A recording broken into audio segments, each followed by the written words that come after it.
যিবোৰ গাভৰু প্ৰেমত পৰা নাই, যিবোৰ গাভৰু প্ৰেমত পৰা নাই, তেওঁলোকেই শূন্যতা। শূন্যৰ পৰা তেওঁলোকৰ জীৱনৰ আৰম্ভণি। তেওঁলোক স্মৃতিহীন আৰু গানহীন। তেওঁলোকৰ দীঘলীয়া ৰেল ভ্ৰমণ কেৱল তেওঁলোকৰ বুকুৰ মাজতে।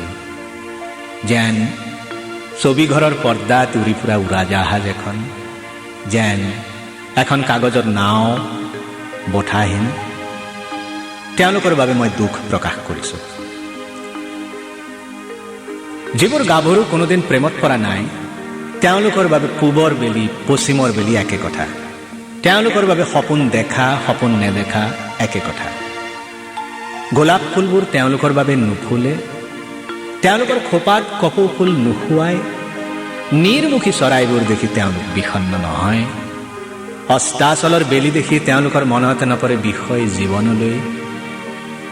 তেওঁলোকৰ প্ৰাৰ্থনাবোৰ নহয় অপাপ। সেই গাভৰুবোৰৰ ভৱিষ্যতত নাথাকে কোনো সোঁৱৰণ যাক লৈ উচুপিব পাৰি।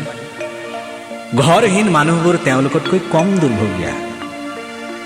যিবোৰ গাভৰু প্ৰেমত পৰা নাই, নক্ষত্ৰৰ, জোনাকৰ, শৈশৰ, নৈ আৰু সেউজীয়াৰ, তেওঁলোকেই শূন্য, কিন্তু বৃত্ত নহয়।